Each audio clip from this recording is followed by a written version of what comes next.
ভয় নাই, রাজপথ ছাড়ি নাই। কারণ হচ্ছে মানে অনেকেই মনে করছেন যে অনেক দিন হয়ে গেছে প্রতিবাদের ভাষা হয়তো দমিয়ে দেওয়া যাবে, কিন্তু আমরা বিচার না পাওয়া আমরা হয়তো রাজপথ ছাড়বো না।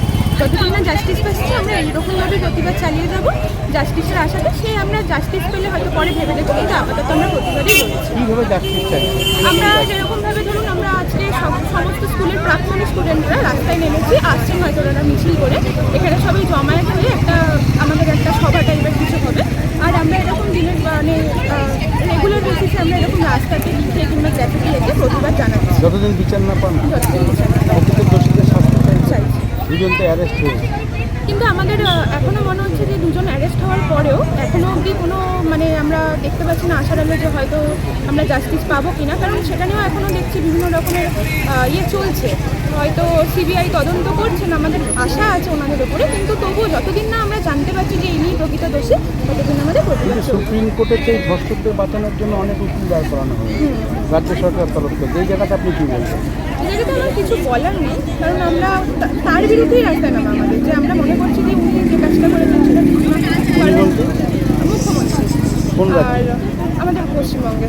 কারণ দেখুন উনি একটা মানে যিনি দোষ করেছেন উনি খুব খারাপ রকম একটা দোষ করেছেন, রেপ করেছেন, এবং তার বিরুদ্ধে আমরা লড়ছি। এবং উনি নৃশংস হত্যা মানে একজন মহিলা যিনি হসপিটালের ডাক্তার, যিনি ডিউটি করার সময় হসপিটালে থাকাকালীন অবস্থায় রেপ হয়েছেন এবং খুন হয়েছে, সেটার মানে যাতে খুনিরা শাস্তি না পায় উনি তার জন্য উকিল দাঁড় করিয়েছেন। এটা খুবই খারাপ, সুপ্রিম কোর্টে খুবই খারাপ। আমরা তার বিরুদ্ধেই আমাদের রাস্তায়। আমার নাম পিয়াসা মজুমদার। এটা হাওড়া ডুমুর জেলা। ভাষাটি ফুটে উঠছে সেটি যেন কোনোভাবে বিঘ্নিত না হয়। গণস্বাক্ষর সংগ্রহের কাজটা যারা চলতে থাকে তারা আমাদের কোঅর্ডিনেটর এবং তারা দেখবেন নিশ্চয়ই জানি। যারা ডান দিকে আছে আমার একটা আরেকটি প্রতিবাদের ভাষা ফুটিয়ে তোলার চেষ্টা করছেন আমার একটি ছোট ভাই। তো একটু দয়া করে আপনারা যদি আমার ডান দিকে যারা আছেন তারা একটু পিছিয়ে যেতে পারেন কোনোভাবে, অথবা আপনারা এদিকটা একটু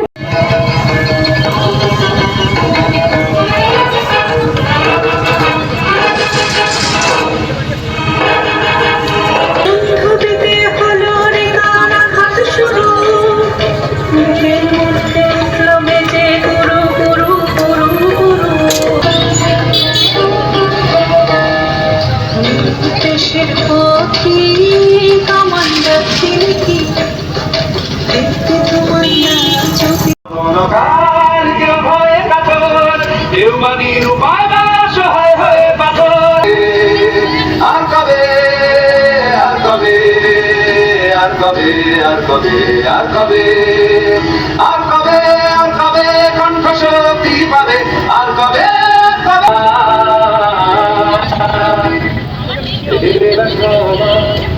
শুধু অঙ্গীকার